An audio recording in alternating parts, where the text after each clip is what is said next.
सनातन का असर लोकसभा चुनाव पर नजर, भाजपा 2.0 गढ़ने की डगर। राजस्थान के नए सीएम के सहारे मोदी ने कहां लगाया निशाना। दोस्तों, एक मुहावरा है, तू डाल डाल मैं पात पात। अगर आपको इस मुहावरे का अर्थ समझना है तो उसके लिए आप राजस्थान के सियासी नजारे पर नजर दौड़ा लीजिए। आपको इस मुहावरे का पूरा अर्थ समझ आ जाएगा। दरअसल दोस्तों, राजस्थान के नए सीएम के नाम को लेकर मीडिया या एक्सपर्ट्स ने जितने भी कयास लगाए थे, एक बार फिर बहुत मेहनत के साथ फेल हुए। यानी डाल डाल कयासों के सामने मोदी जी एक बार फिर से पात पात साबित हुए। आप जितना सोचेंगे उससे अलग कोई नया ही नाम फाइनल लिस्ट में दिखाई देगा। फिलहाल दोस्तों, अब खबर पर आते हैं।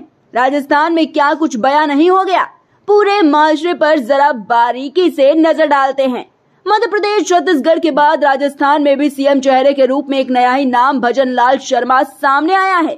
मीडिया फिर गूगल करने पर उतारू हो गई। हालांकि थोड़ी बहुत पड़ताल भी करे तो साफ समझ में आता है कि नाम भले ही नया हो, लेकिन इस नाम के पीछे के मायने बहुत गहरे हैं। एक नाम के सहारे बहुत से दाव लगाए गए हैं, दूरंदेशी से भरे बहुत से लक्ष्य साधे गए हैं।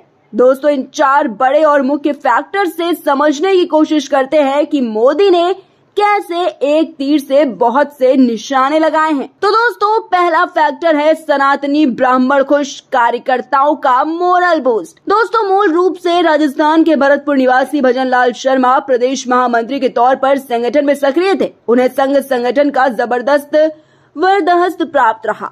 संगठन के मामले में बेहद अनुभवी भजन लाल ने राजस्थान के पिछले 3 भाजपा अध्यक्षों के साथ काम किया है।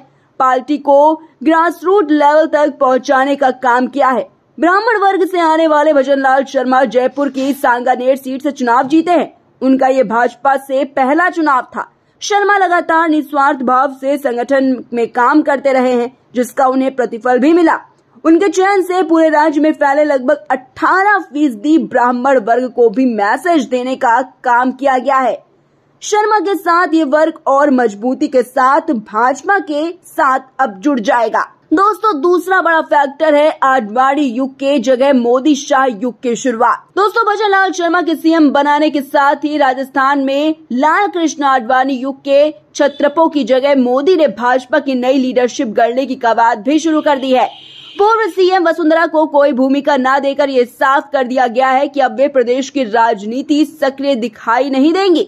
संदेश बहुत स्पष्ट है कि राज्य में अब भाजपा का नया वर्जन 2.0 दिखाई देगा। तीसरा बड़ा फैक्टर है ब्राह्मण राजपूत दलित का संतुलन। दोस्तों, ऐसा नहीं है कि प्रदेश में सिर्फ ब्राह्मण वर्ग को ही महत्व दिया गया है। यहाँ 2 डिप्टी सीएम बनाकर राज्य की अन्य प्रमुख जातियों को भी साधने का काम किया गया है। जयपुर या आमेर राजघराने की दिया कुमारी को डिप्टी सीएम बनाकर जहाँ राजपूतों को साधा गया, तो वही राजपूत पूरे राजस्थान में कई सीटों पर डिसाइडिंग हैसियत रखते हैं। हालांकि इन्हें भाजपा का परंपरागत वोटर भी माना जाता है। पिछले कुछ समय से इस वर्ग के कुछ नाराज होने की खबर भी आ रही थी।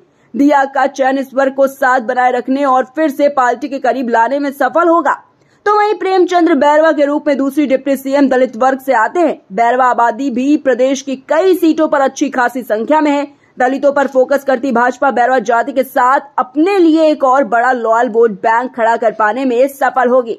वहीं जातियों के इस बैलेंस से भाजपा का लक्ष्य आगामी लोकसभा चुनाव में फिर से राज्य की सभी 25 लोकसभा सीटें जीतकर पिछली बार की तरह क्लीन स्वीप करने का रहेगा। वहीं दोस्तों, अब आते हैं चौथे बड़े फैक्टर पर। चौथा बड़ा फैक्टर है सोशल इंजीनियरिंग का खेल। जी हाँ दोस्तों, 3 राज्यों में 3 तबके के नए सीएम चुनकर भाजपा ने कमाल की सोशल इंजीनियरिंग दिखाई है। छत्तीसगढ़ में आदिवासी सीएम, मध्य प्रदेश में ओबीसी, तो राजस्थान में ब्राह्मण सीएम बनाकर लोकसभा चुनाव के नजरिए से 3 प्रमुख जातियों को साधा गया है।